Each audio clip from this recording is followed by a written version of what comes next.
Isn't Incubus coming to the Kravis? Right? Right? Incubus was here in the first week in December. Are Oh. they coming back again? They just announced Incubus is bringing their 2020 tour with 311 and Bad Flower to the Mid-Florida Amphitheater. Is that the crowd? Because that's where they were before. Remember? No. Mid-Florida's in Tampa. It's right next to the Hard Rock. Okay. So they may not be coming back here. So I don't know if their whole tour. Let me see if they announced the whole tour. You remember how ridiculous those tickets were? Right. Yeah. I think it was Fort Pierce or something like that, right? Wasn't it? Yeah, they. Oh, wait a minute! It will be at the I Think Amphitheater too, August 4th. How about that? That's cool. So we don't have to go to Tampa. So Incubus is coming to the I Think Amphitheater. Coral Sky, Sony, whatever you want to call it. Oh, that's the one that we saw. We saw Incubus there the last time. I didn't. You didn't see Incubus there? I did. I saw them with your boys, Deftones. Deftones opened up for Incubus. Nice. That was a great concert.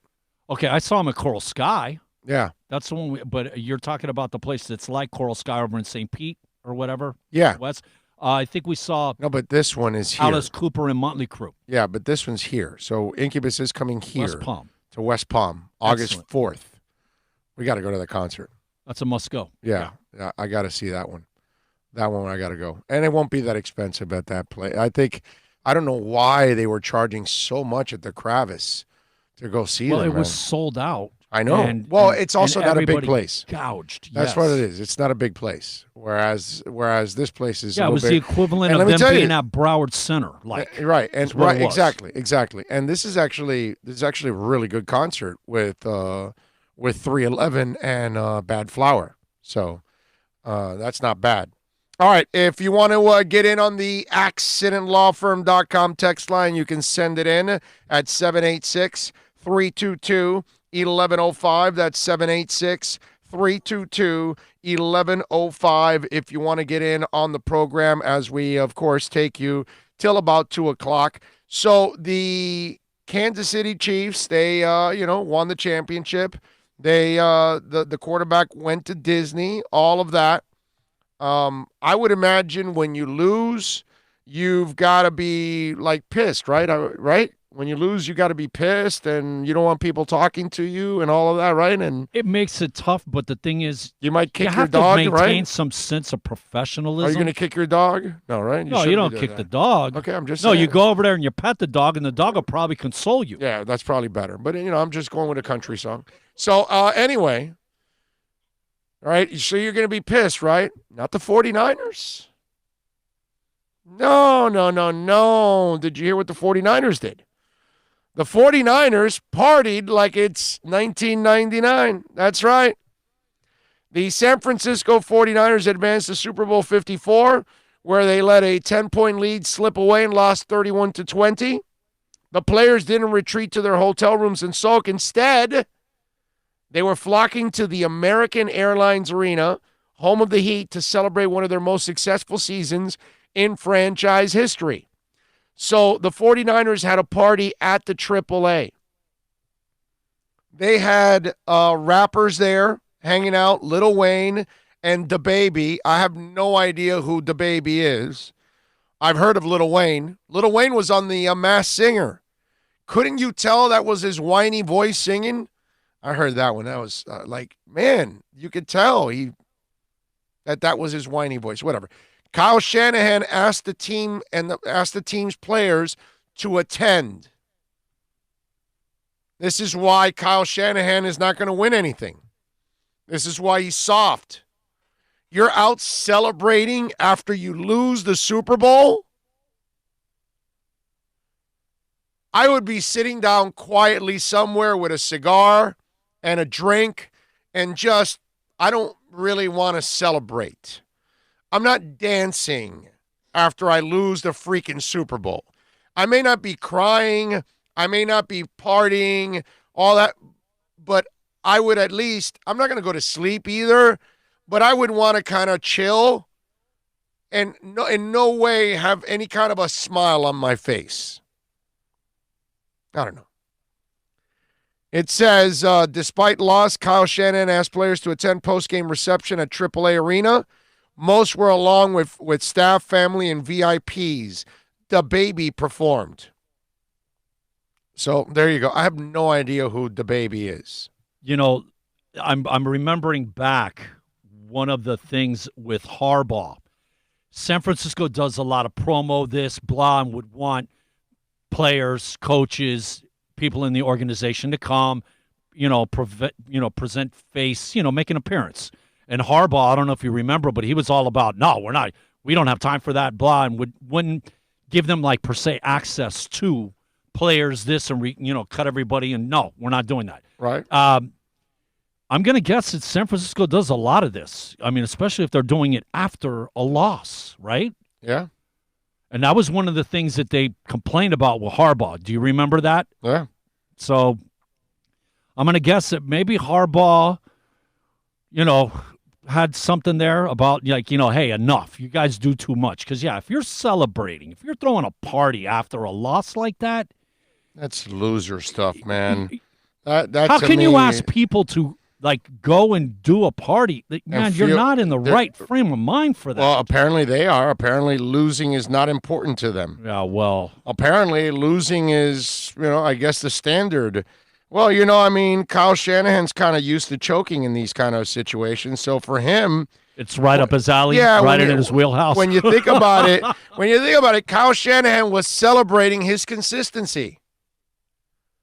Everybody else might have been a little, frustrated and pissed, but Kyle Shanahan's like, ouch. Hey, man, I choked away another lead, man. Let's celebrate. It's an art, It takes talent to choke away leads. 46-0 in the fourth quarter. That's crazy. Yep, that is crazy. Oh, man. I got to tell you. That to me makes no sense, man. I would think that the organization would be like, we got some guys that are going to take it harder than others. You don't want them in the do it like you said, man. You go to a quiet place, man. You have it. Look, it's a great season. Cigar and a drink in hand, and maybe I'm talking with one of my teammates. I got my wife next to me. And we're just kind of talking about how, tough night, this and that, what we got to do, whatever, to get better, and then just chill. But there is no way I'm going to be dancing and laughing. Celebration in any capacity? Are you kidding me? I mean, if an upbeat song comes on, the box or whatever, if it's not a piano bar, just quiet, you know what I'm saying? The mood. I got to tell you something. I almost felt like celebrating when I was let go at QAM. That was there's a moment of that one person would think it's failure, right? Because you lose your job and you think, oh my God, and all this and that. I've seen some guys that lose their jobs and they're like whining like little bitches. I was actually really happy. Like people would call me and say, hey man, I'm sorry to hear. And I'm like, no, dude, don't be sorry, bro. Trust me, I am really in a good place right now. And they're like, but how? And I go, trust me, I'll be fine. Don't worry about it. I'll bounce back. I'm good. I'll be all right. So I kind of know what the Niners will feel like there in that, because I kind of felt like throwing a party when I got released because it was like I was free, just dying to be free from these losers. Like I cannot work in this kind of environment anymore. So it was just one of those deals. So, yeah, I kind of had a little Niners moment myself there. But I was happy I lost this.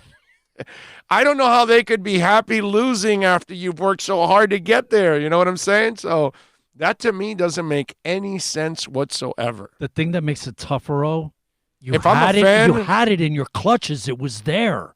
You had control of this game. I can't imagine Marino. I can't imagine Marino celebrating after they lost the Super Bowl. 7 minutes. The last 7 minutes of the game, you lost it. Yeah, but I that's what I can't imagine. I can't imagine players that actually lost the Super Bowl want to celebrate after.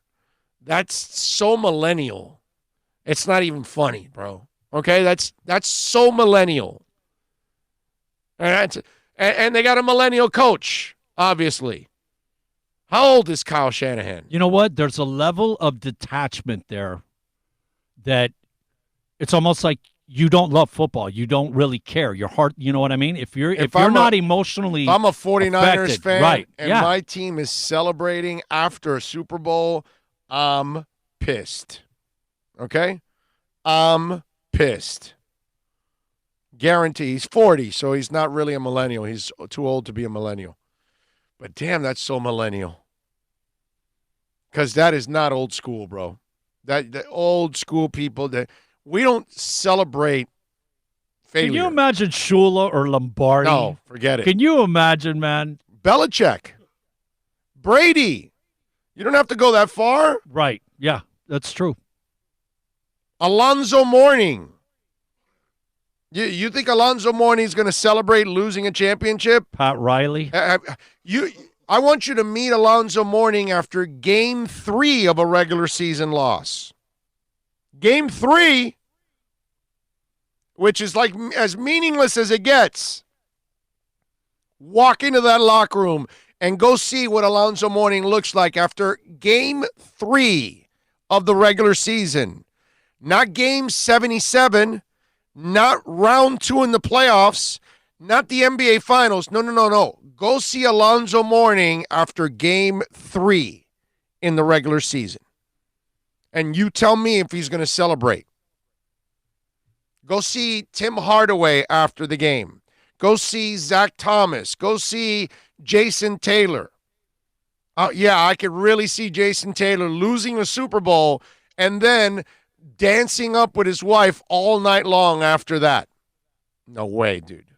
No way. I mean, that's just, wow. I don't know, any Niners fan out there, that's got to bother you. That has to, because it's bothering you still at this moment if you're a Niners fan that they lost. Can you imagine that your team is, whatever you want to call it on the dance floor, whooping it up or whatever? You know what's another thing? Think about this. The Niners hadn't lost a Super Bowl until the last 2. Yeah. And now, you know what I mean? They had it, they were, and kind of like what we went through. Yeah. 82 and 84 when we lost our 2. Yeah. We had lost 6, but won 7 and 8, and then to get back and lose it. Yeah, it hurts, man, because you may not get back there. Yeah. No, I'm with you there. All right, what do we got here? Looks like a lot of you are talking to each other here. Not me. Ty from the Bronx, Big O. Remember, this is one of the dumbest organizations in professional sports since 1998. Yeah, okay, fine, but that doesn't mean they're doing anything. Look, Ty, you want to live in the past, go ahead and live in the past, bro. I'm not doing that anymore. I'm not living in the past. These guys aren't doing stuff from the past. So when they start doing stuff from the past, then I'll talk about it. But I'm not going to create some narrative that doesn't exist right now. So when it pops up, then I'll talk about it. But what they've done in the last year has nothing to do with the past. It doesn't resemble the past. It doesn't look like the past. So bringing it up does nothing for me at this point. Hey, we'll have any merchandise to sell I would love to wear with pride. We're working on it. Trust me. I mean, I've got so many things that I've got to get done here, and I just, you know what? I don't have enough people, all right? You know what I'm saying? So it's one of those things that I'm trying to work through all of that, okay? We're trying to get the sponsors up. You know what I'm saying? We try to get everything going. Not easy. And if you want to step up as a sponsor, Drew Bow, you're more than welcome to step up as a sponsor, okay? We got studios now too. We got to build a studio now. So I'm not going to tell you where the studios are yet, but some of you may have to come to our studios to pick up your tickets and prizes and things like that. But yeah, we're actually going to have studios. Okay? I mean, I do have a studio now, and this is my personal studio. But no, we're having a legitimate studio, like business studio. So, yes. All right? Anybody out there want to help us out in construction and things like that? Send it in, baby. AccidentLawFirm.com text line 786 322-1105 if you want to help your show, your South Florida show take off. Help us in any way possible. And I know once we get the shirts going, that will help us too, obviously. But not easy, man. It's not easy building all of this stuff from scratch, okay?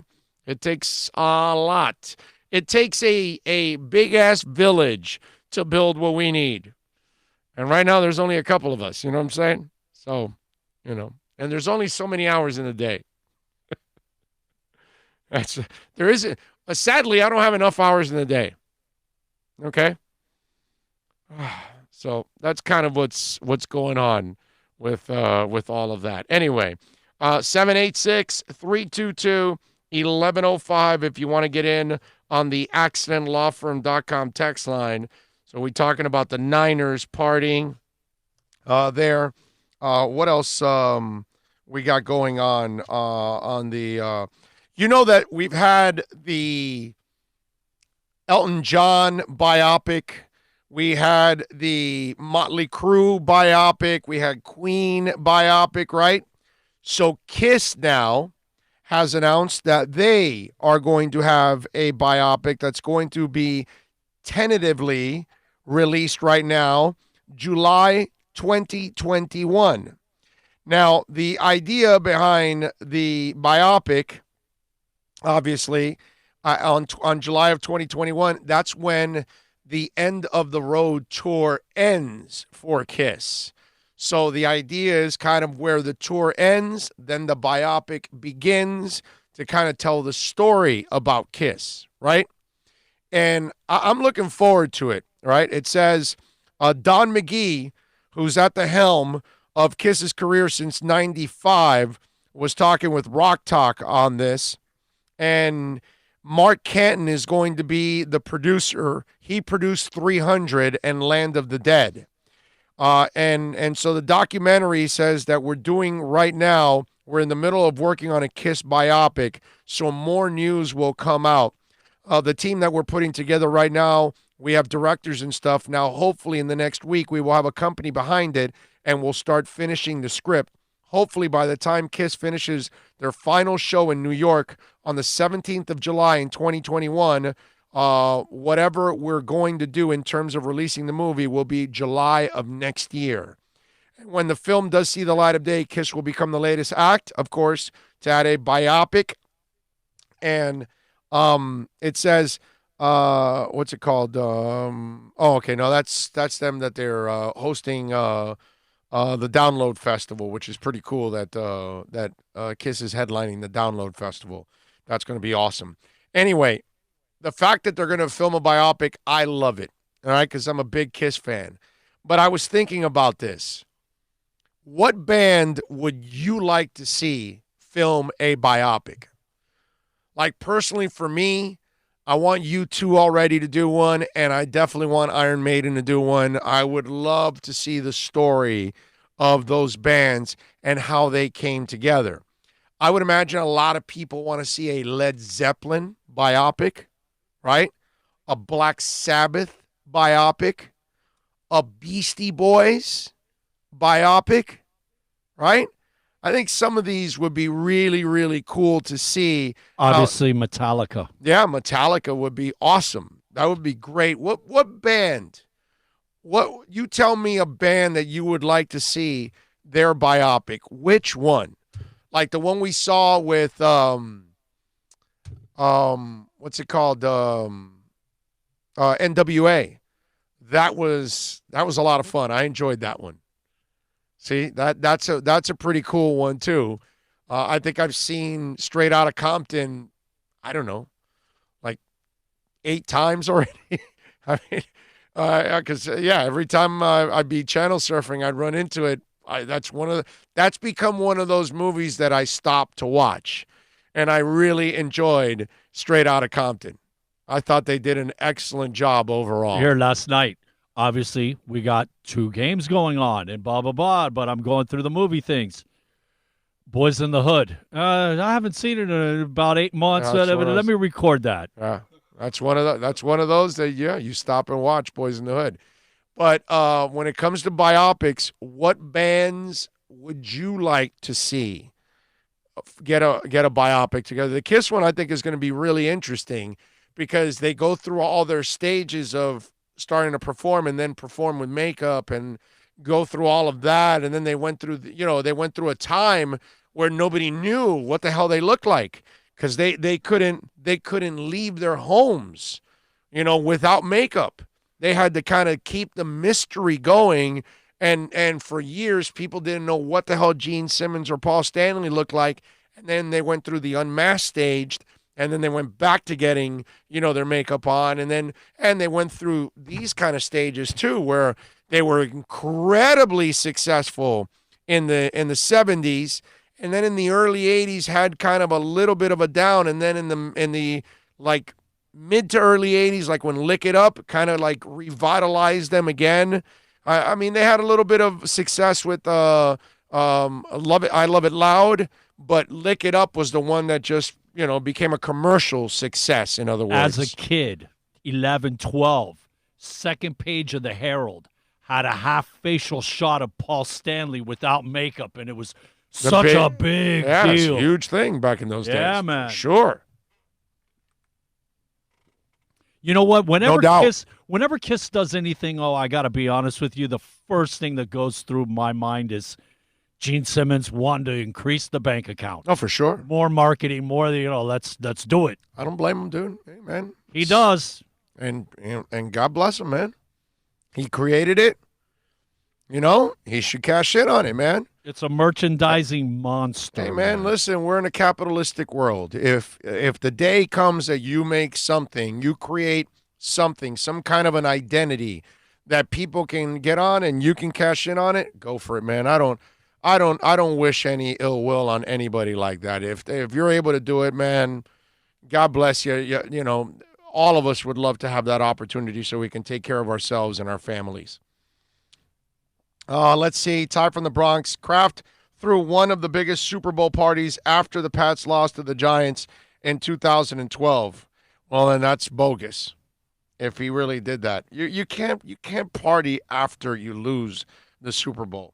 Oh, I saw Santana at the Country Bowl in Santa Barbara in the 90s. One of the best concerts ever. I'll tell you what, Dougie Fresh. I have a concert that I went to for Santana. And it's the Shango tour. No, it was a Z-Bop tour. I think it was Z-Bop. And it was at the Sunrise Musical Theater. Okay? And he played 3 hours and 45 minutes. And they had 4 encores.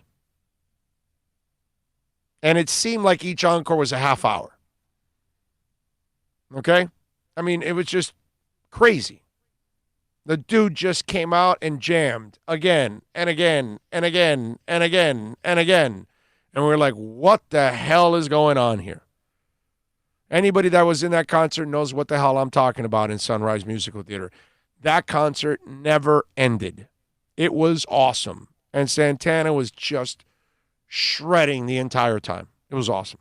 So, yes. The last time we saw one of the best concerts I've ever been to. Last time we saw him, concert on the Green. Yeah. He was up there for 230, 240. Yeah. And this is a concert on the Green. You think, a little hour and 15. Yep. No, man. Yep. You know what? As long as the crowd cheers, that guy keeps playing. Yeah, you're right. You hiring, brother, what are you talking about hiring? Are you kidding me? What do you mean hiring? What do you think this is, man? Hiring. No, we're not hiring. No, not at all. I would love to hire. We're trying to survive to keep our heads above water. We're doing fine on our own, but no, we don't have we're not making the kind of money that can hire, So, no, not yet, George. Not even close. What else? Going to the concert this weekend in Greensboro, saw the Alive 2 tour when I was 14 during my days at Kinloch Jr. Nice. Kinloch. I went to Kinloch myself for 9th grade. Kiss, most overrated rock band ever. They might be great entertainers, but the music is bubblegum rock. Give me metal or give me death or a bowl. I'm sure you'll take both. Let's see. What else do we have here? Woodson says, LOL. NorCal says, Tool just played 2 hours and 25 minutes last month. You got to see Tool, Big O. Yes, Tool is phenomenal. I'll give you that. No doubt about it. Let's see. What else here on the program? Remember, you can also get in on the accidentlawfirm.com text line. All right, let's do this. Let's take a quick break. Don't forget that the show is proudly brought to you by Moody S. Dental. We love talking about Eric and the family there. They do a great job at moodysdental.com. Go to the website, find out more. They are your Invisalign and implant experts. You're looking to straighten out those teeth like I am. Listen, I have my Invisaligns on every single day. It does not affect anything you do. They work faster than braces, actually, and they really don't get in the way at all, and they're really safe. So if you are looking to maybe straighten out that smile and you want to have a nicer smile in 2020, do what I'm doing. Call Moody S. Dental, 305-821-0231. And whether it's a cavity, a filling, whether it's a crown, you name it, they do it all there. State-of-the-art equipment. And like I've told you guys over and over and over again, instead of going out there to get a crown or something like that and you've got to go and walk around with a replacement for a couple of weeks until they make it, no, they make your implant, your crown right there and then. You're not waiting. It's one trip and you're done. You don't have to take 2 days off work. So call Moody S. Dental. In fact, there are days where they open late to like 7 or 8 o'clock at night. So for folks that actually don't want to miss work, can't afford to miss work, and they want to go to the dentist after work, Moody S. Dental will also accommodate you. 305-821-0231. Tell them that Big O sent you. I promise you they'll take care of you. MoodySdental.com. All righty. Welcome back. We take you till about 2 o'clock, I think we'll go. At 1, we will, is it 1 or 1:30? When do we have Andy? We have Andy at 1:30, sir. 1:30, we will have Andy Behrens for fantasy basketball. That will probably lead into the end of the program. And then we will wrap it up for the day. Last night, the Miami Heat got it done, man, 137-106. That was a sweet performance by Jimmy Butler. He was inspired, right? I mean, that's one of those I want to stick it to Philadelphia type games. My man shot 14 of 20. He was on for 38 points, obviously his best performance as a Heat player. 7 rebounds, 3 steals. Bam added 18, 11, 8 rebounds, a steal, and a lot of patience, a lot of maturity covering Embiid because he didn't foul out. The Dragon was 4 of 8 from three-point range, 24 points. How about Derek Jones Jr., man? He was 3 of 4 from three-point range. He really, the sting of losing Winslow, and trust me, it's a loss because he helps you, not about the scoring, and thank the Lord, this is a team that really doesn't need the scoring that much. They did score 137 last night. But it's about all the other things. And Derek helps you in those areas a lot. Maybe not the ball handling part. That's where Justice has an advantage. And while Justice is absolutely unreliable because his body can't hold up, the development of Derek Jones Jr. has been priceless, really, to this team. I mean, the bench has been priceless because you think about it, you got Dragon scoring 24 points off the bench. The knock was obviously Tyler Hero with the right foot soreness. Now, apparently he was walking around fine in the locker room after the game, so it doesn't look like it's something really serious. Myers Leonard, that looks a little bit more. He was on crutches. Maybe it's more precautionary. We don't know. You know how it is with the Heat, dude. You never know with these guys. They just don't really tell you what's going on, and maybe they don't really know right now. Maybe they got to give them a little overnight or a day or two to find out where Myers is. And remember, they don't play today. They don't play till Wednesday when they take on the Clippers. So they've got a little time here to find out how bad it is for Leonard Myers. It kind of looks like the Tyler Hero thing is not going to be a long-term type thing. And you've got Olynyk there too, so that helps. that if you lose Leonard and you've got James Johnson also, that helps you there too. It's not the end of the world, but it is interesting how Myers Leonard has been a really nice fit to what the Heat are doing, and a nice compliment in a way. And it's been hell of a foresight by this team to be able to, foreshadow that and say, okay, this guy is going to fit what we need to do. And in that move for Whiteside, you got him, and it's really paid off, actually, for the Miami in so many ways, because by getting rid of Whiteside, that allowed you to develop Bam, and obviously Bam has developed into an all-star. I mean, there's no other way of phrasing it, right?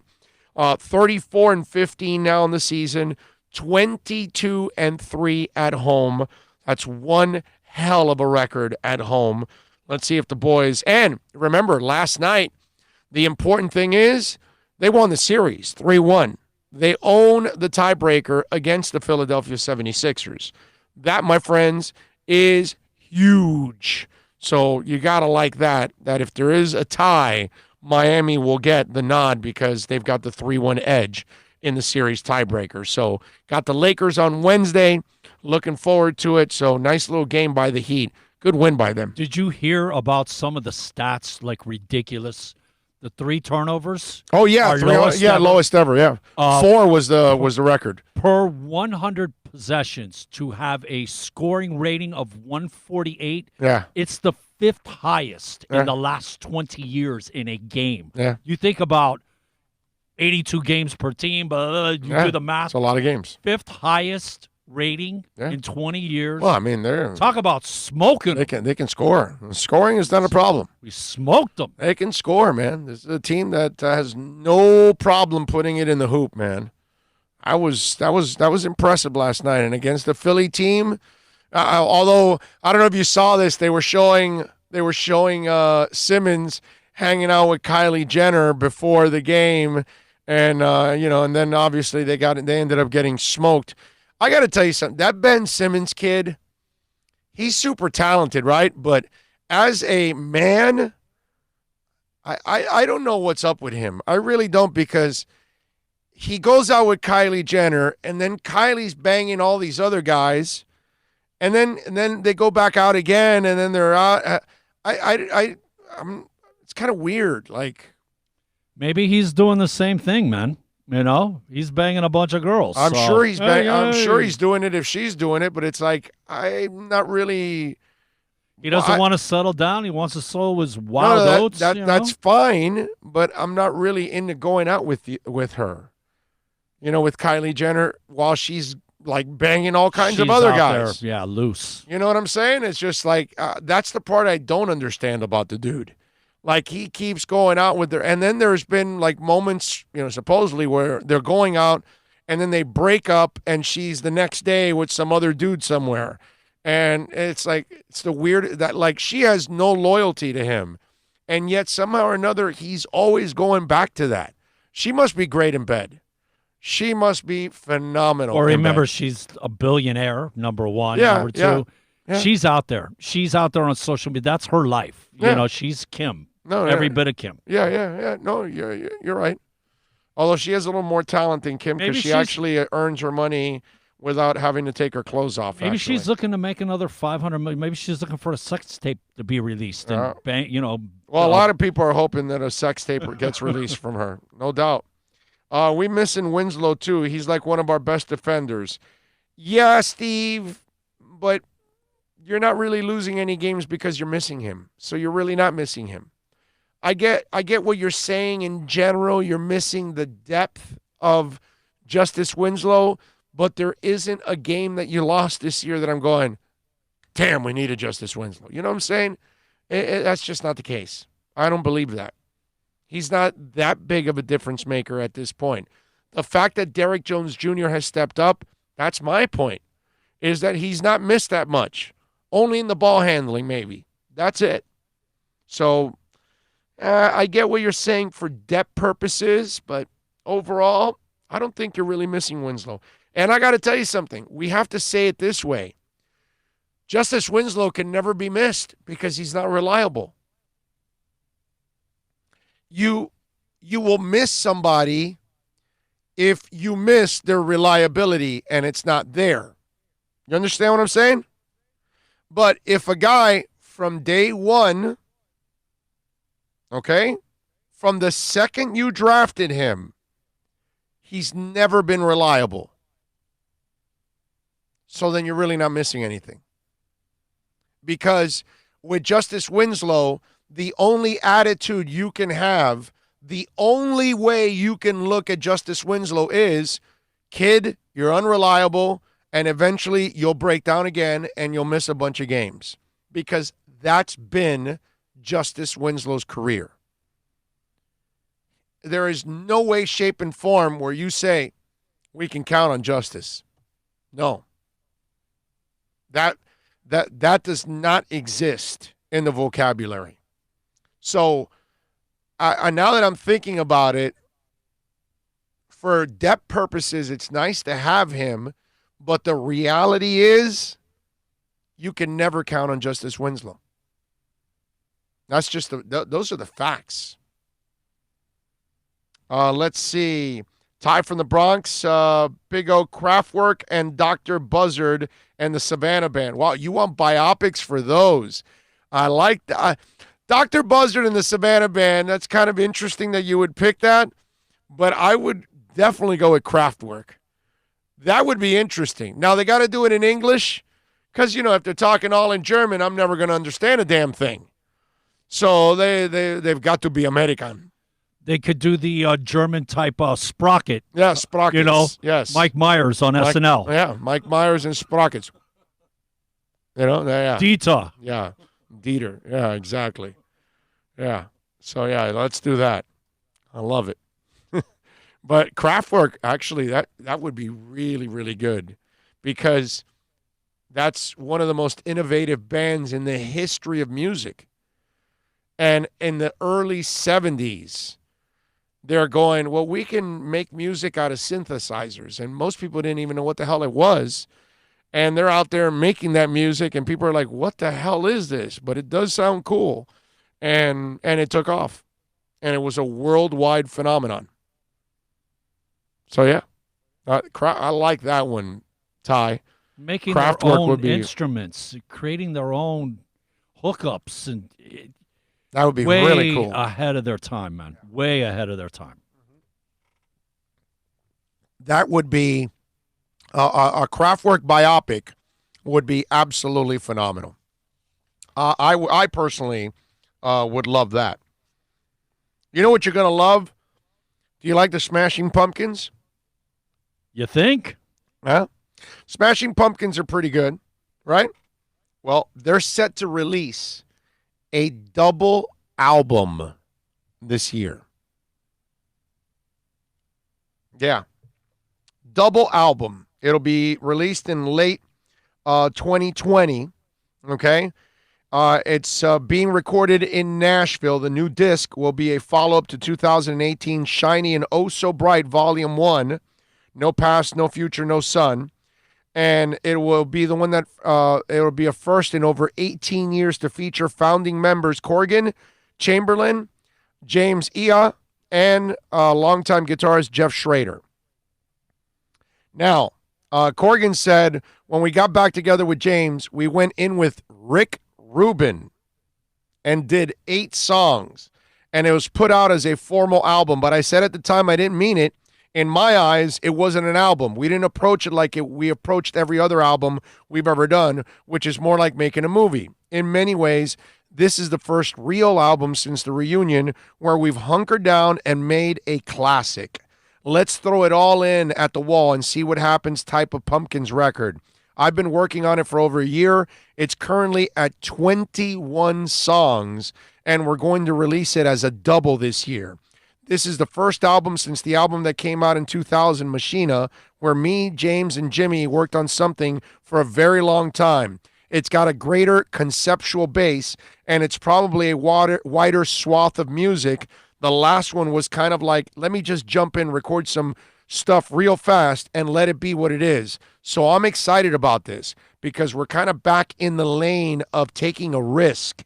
and trying to bring something new to the table as opposed to just aping what we're known for. How about that?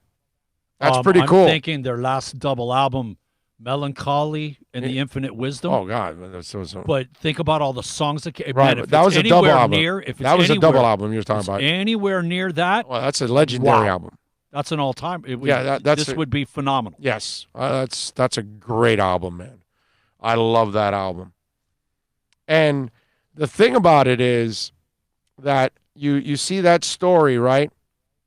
And it's Rick Rubin that is the producer, and Rick Rubin is a freaking legend, right?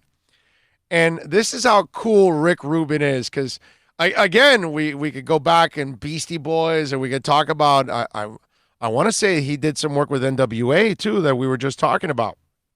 But Cage the Elephant, okay, is doing a collaborative song with Iggy Pop. Okay? Now, the Grammy-nominated album that they have, and they Cage the Elephant teamed up with Iggy Pop for a new take on Broken Boy, which is from their new album. It's the opening track from Social Cues. Now, Cage's Social Cues comes up for the Best Rock Album at this year's Grammys, while Pop is one of 7 artists receiving Lifetime Achievement Grammy Awards. Together, they've collaborated on a new version of Broken Boy. The song is essentially the same as it appears on the record, only now the godfather of punk's distinctive vocals get to take center stage for a verse. Cage is a super high energy outfit living the rock dream, so a couple of fun minutes. I was one of the boys, said Pop in a statement. Sounds pretty wicked to me. Well, the idea behind all of this, by the way, is that they are also working with Rick Rubin. Okay, I'm sorry. They are not Rick Rubin. I'm sorry. That this is the kind of stuff that you would have Rick Rubin work on. You know, Cage the Elephant and Iggy Pop and bring them together. This is something that some crazy off the wall, like who's with what? Right. No. Right. And that's that part you see and you're like, holy crap, this is Cage the Elephant and Iggy Pop together. That's funky, man. And I want to hear that because I have that song. So I know that song, but I wanted to hear with Iggy Pop, and they do. If you go to YouTube, you can find it, and it's out there already, and you can hear it with Iggy Pop. That's pretty cool. So Santana now has extended its residency in Las Vegas. Okay, so if you want to go out to see them in Vegas, they've got more dates in Vegas, right? Now they recorded an album called Africa Speaks. Do you know who produced that album, Africa Speaks, for Santana? Take a wild guess. Okay, you know why? Because of Africa? No, don't even go that far. Don't look into Simon it. and Garfunkel. No, don't look into it. What have I just been talking about? Rick Rubin? There you go. Rick Rubin. Well, when you said Africa, you remember Simon's No, I got you. But know? Here's a guy working with Santana and African rhythms. Yeah, that's about right. You know, I'm like, why didn't he work with Cage the Elephant and Iggy too? Because he's also working there. Rick Rubin is God, bro. I mean, you talk about one of the greatest producers of all time. LL Cool J, Public Enemy, AC/DC, Kanye West, Johnny Cash, Tom Petty, Justin Timberlake, Metallica, Slayer, System of a Down, Rage Against the Machine, Red Hot Chili Peppers, Limp Bizkit, Slipknot. I don't know. Just we could go on and on and on and on and on and talk about the Long Beach native and how many different people that he's been working with and also starting Def Jam Records back in the day. I mean, that's amazing, dude, how Rick Rubin is used for anything and everything out there. He's respected at a level that is just absolutely sick. There's no genre off limits. Nothing. Everybody. He's worked with U2. He's worked with Green Day. He's worked with Neil Diamond. He's worked with Jacob Dylan. He's worked with Weezer. I mean, it doesn't end. It's just one of those deals. That guy does everything and anything out there. It's amazing. The realm, there is no limits, man. It's Right. crazy. Right. That's a talented dude, man. Because I was going through some of the music notes that, we kind of like to talk about, and I'm like, man, the Rick Rubin ties here today are awesome. Santana in Africa and Smashing Pumpkins. And then I'm sitting there going, well, why isn't he doing Iggy Pop and what's it called, Cage the Elephant? That would be right up his alley. In fact, I would figure Rick Rubin's the one that came up with the idea of, hey, Cage, why don't you guys get together with Iggy and do this? Like, wow, Rick, that's a great idea. That's why I wanted to weave that one in there, because I'm going like, why didn't he do this too, man? And that's impressive, man. Why stop here? Keep going. Go to Africa. Yeah. So just in case, if you want to go see Santana, he's extended his residency there in Las Vegas, which is really, really cool. Are you surprised? No. He likes to jam. So if he can jam for a while, he'll keep jamming. And this is the thing, like we know, man, if you go and you cheer, that guy will play and play and play. People know that. Yeah. So you're going to, like, if you've ever seen Santana and you're going to want to go. Yes. It's worth it. Yeah. No, I'm with you. All right, 786-322-1105 is the accidentlawfirm.com text line, 786-322-1105. Still got to talk about somebody that got out of hand at the Super Bowl. What else do I want to talk about here on the program besides the person that got out of hand? Got to talk a little Panthers. They got a nice win over Toronto. I still got some music news, a metal band that's got some new stuff that they're working on. We'll talk a little bit about that. Again, if you want to get in on the YouTube chat board, remember to give us the thumbs up while you're watching, por favor.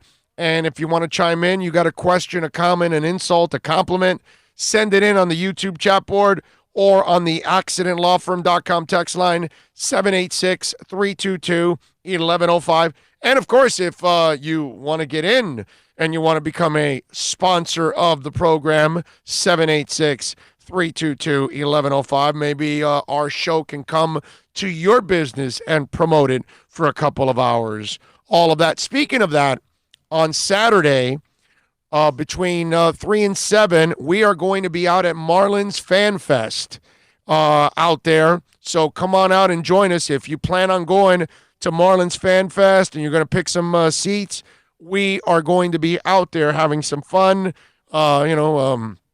kissing babies, pressing flesh, all kinds of good stuff.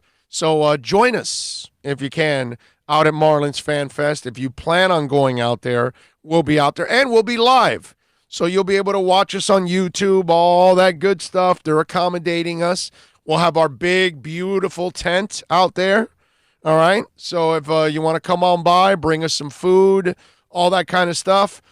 Bring us anything. You want to bring us money, you can do that too, right? We'll take some money, right? I will gladly take some cash. Yeah, we'll gladly take some cash and give you a cheeseburger on Tuesday. Let me tell you about Craig Zinn's, Acura Pembroke Pines, the dealership that knows how to get it done. And right now, 2020 models, ILX is 209, TLX 249, RDX 339, MDX 349, only $29.99 do it signing, plus tax tag and registration, folks. Hey, listen, tell them that Big O sent you, and I promise you they're going to take care of you at the finest dealership out there. Check out the fleet of certified pre-owned vehicles, and if you own or lease a vehicle, the best service center out there with Mike Chan and Jordan Ferber. There is no better Acura dealership in the country than at 15601 Pines Boulevard, just off of I-75 in Pines. Finest dealership in the business, baby. It is Craig Zinn's, Acura of Pembroke Pines.